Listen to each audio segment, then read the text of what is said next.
Hi everyone, good afternoon, good morning, good evening from wherever you're joining. Firstly, apologies for pushing the class from Friday to today. I was facing some internet issues.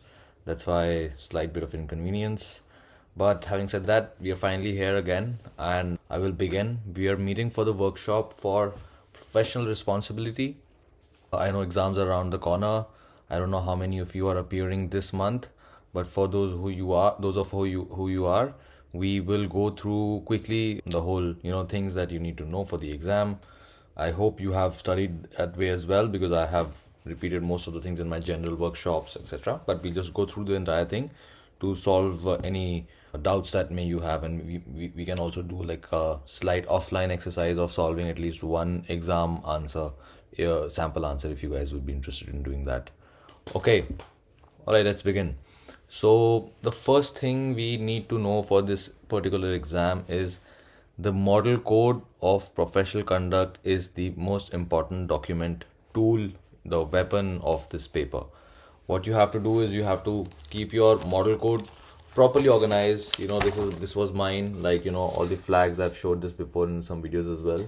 Basically properly flagged, and each section of the model code should be further highlighted in terms of what's the outtake of a particular section.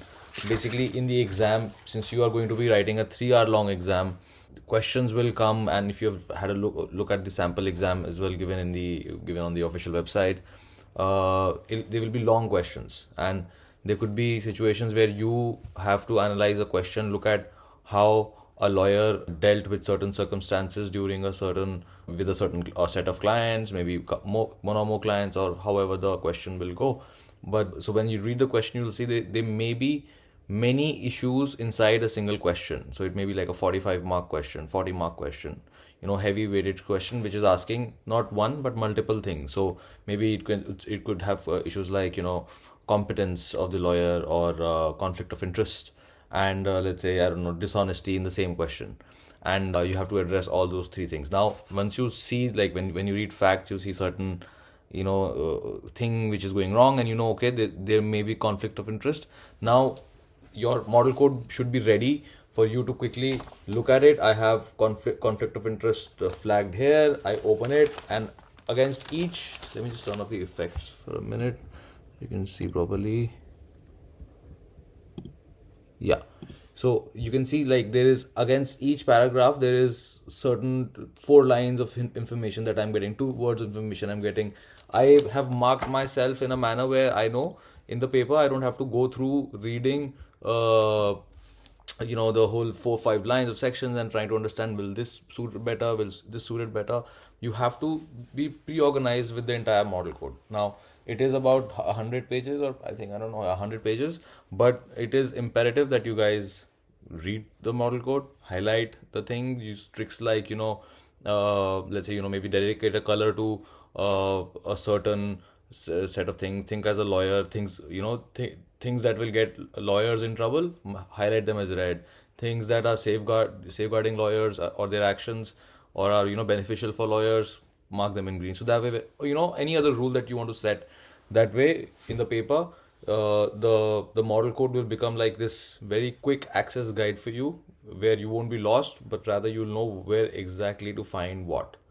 Now this was the first and foremost important thing. I hope you guys have been following it, and if not, there is still time for you to quickly go through it. It'll be like a nice exercise to read through the model code as well. Not only this, because the model code is, reading this model code will be helpful for your future exams as well, for barrister solicitor papers, especially if you're going to Ontario, because they're very, like very similar to each other. And in practice as well, eventually you guys will have to go through a lot of compliances, and lawyers conduct is regulated heavily in Canada, so you'll have to, these things will help you in your practice as well when you start practicing. Anyways, so that's the first thing, is the model code. Now the second most important thing is case laws and judgments that have been given in the syllabus versus my notes, and anything extra. You should read these case laws, see cases in more detail if you like to understand what really happened, what transpired in a particular case, because these case laws will give you a understanding, a feeler of how Canadian legal system looks at addressing issues. Now, when you are reading certain summary, of course, you get the hint of it, you get the understanding of it. You will need that for the exam, but there may be some cases where you may want to, or you may consider going and reading the entire, the way the court considered a particular professional conduct issue, and what was the outcome, and what was the, the way the Canadian authorities are looking at regulation and, conduct of lawyers. So that would give you an idea of how you have to also think or approach this particular exam when questions give you a similar fact, or not even remotely closely, but some sort of a fact pattern question. That is the second thing. And now moving on to what are they expecting out of you from this exam. Again, they can be both kind of questions. They could be one where they give you like a huge story, with several issues, and they may also give you smaller weight question, which would be just theory, or ask you for your opinion on a particular article, or a case that has been decided. So these are the few kinds of questions that can come, but you have to only use IRACs for your fact pattern question, where there's a situation story given. So in that case, and the IRACs, the people who are using the IRACs as well for the exams, in the IRACs you'll see that IRACs are separately mentioned, confidentiality is separate, conflict of interest is separate, but in the paper you may need to approach it from a manner where you highlight all the issues first, or you go into all the rules and then all the applications, or maybe you want to divide issue rule application, say things like the first issue is this, then you move, do the entire thing, then you move on to the second issue is this. But you just need to understand what is more comfortable for you depending on the question that comes, because you want to be very aware about the time factor here, which is only 3 hours, which is very less.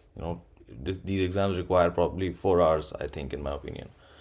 Yep, and the one trick that I would suggest is, when you're reading through the exam, start marking things on a piece of paper, writing things down on a piece of paper, so you don't miss out any small actions or reactions, or replies, or whatever things done by the lawyer, because in the question when it comes, it's gonna be mostly several different actions have been happened, but some of them may miss out when you start writing. So in order to not miss out what the question is asking for, you should try to like keep on marking on a paper, like this is one thing that I have to come to eventually when I answer this. This has to be covered, this has to be considered, or whatever. So that way, when you are actually writing the paper, you don't miss out things and you save a lot of time. Otherwise, since it's a very long question, you may miss things, or you may end up reading the long question multiple times. So try to use those highlighting, marking tricks on a paper when you're reading those long ones, because a lot of it would be very random information which may be completely irrelevant for your answer, and some parts would be the most important parts, which would be hidden somewhere in a single line, which may get completely missed in case you are not doing that. That's another thing. Now, another important thing is practicing questions. Now I can help you at least with the first question, if you guys want to attempt it. If I don't know how many of you are writing in this month, but if you are, you can attempt the first question. I don't want to discuss that question publicly. I want to see how your answers look like, so what things you were able to successfully discover. Attempt the first question, and I guess this video will stay on YouTube for later as well. So if for anyone else who also wants to discuss NCA sample answers, whatever, you can directly message me, and we can have a chat, a conversation of how did you attempt and what did you all cover in the sample exam, which has been given on the official website, and what could have been there or missed or whatever. So something like we can probably figure out. And yeah, so I have covered everything that I wanted to. Do you guys have any questions, any specific things you want to ask from me? Then I guess everyone is being a little bit shy here. If you guys still have questions, or if you want to ask me anything with regards to the papers, please feel free to reach out directly to me. I normally respond within 24 hours. Because we are in different time zones, it's better to send a text message, I guess, and then we can, if required, we can get on calls. Else I will quickly reply whenever I find time within the working hours.